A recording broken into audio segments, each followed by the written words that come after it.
13 mai. Proverbe chapitre 15, verset 5 à 7. Seul un insensé méprise ce que son père lui a enseigné, qui tient compte des avertissements est un homme avisé. Il y a de nombreux trésors dans la maison du juste, mais les profits du méchant sont source de nuit.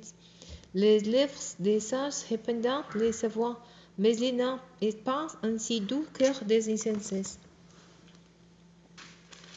Psaume chapitre 59, verset 1 à 31.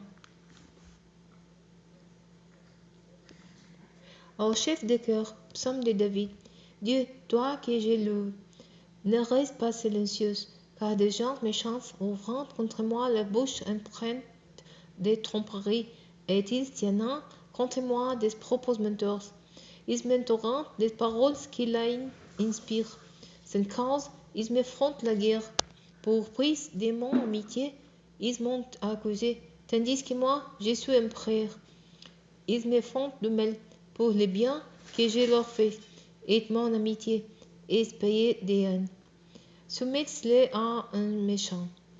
Quand l'accusateur se tient à sa droite, qu'il ose de son jugement, il soit déclaré coupable, que sa prière serve à le condamner, que ses jours soient abrégés, qu'un autre prenne sa charge, que ses fils soient en falence, que sa femme reste veuve, que ses enfants soient errants, qu'ils mendient leur pain, et qu'ils soient réduits à commandeur, loin de leur demeure en ruine, que les créanciers prennent tout son bien, que des étrangers ravissant les produits de son labeur, qu'il n'y ait personne qui lui manifeste de la bienveillance, et qu'il ait pitié de ses orphelins, que ses descendants soient exterminés, et que la génération suivante leur nom disparaisse, que les péchés de ses pères soient pris en compte par l'Éternel, que les fautes de sa mère ne soient jamais effacées, que l'Éternel constamment les ait en ligne de mire, que leurs souvenirs soient extirpés de la terre,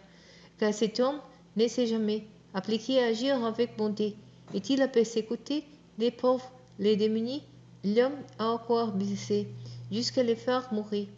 Il aimait maudire, que la malédiction vienne les frapper, et refusait de bénir, que la bénédiction fût loin de lui, puisqu'il endossait la malédiction comme un vêtement, qu'il les pénètre comme verrait et qu'il entre en lui jusque dans ses os comme ferait l'huile, qu'il l'enveloppe comme un vêtement, comme une ceinture censée s'attacher autour de ses hanches. Que ce soit ainsi, que l'Éternel paie mes accusateurs et ceux qui me calomnient. Et toi, l'Éternel Seigneur, interviens en ma faveur en vue de ta renommée. Toi donc, l'amour reste si bon, viens me délivrer. Je suis affligé et pauvre, et mon cœur est déchiré au-dedans de moi. Comme l'ombre qui s'étire, je me neveu, et l'on me secoue comme on le ferait d'un sauterelle. Mes genoux flagellants par l'effet du jeûne, et mon corps s'est maigri. Je suis pour ces gens un sujet de raillerie. Dès qu'ils m'aperçoivent, ils rechantent la tête.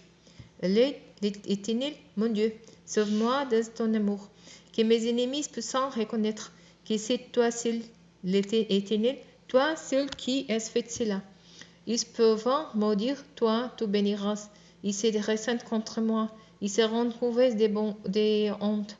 Et ton serviteur sera dans la joie, que ceux qui m'accusent soient couverts de déshonneur, qu'ils soient revêtus de honte comme d'un manteau.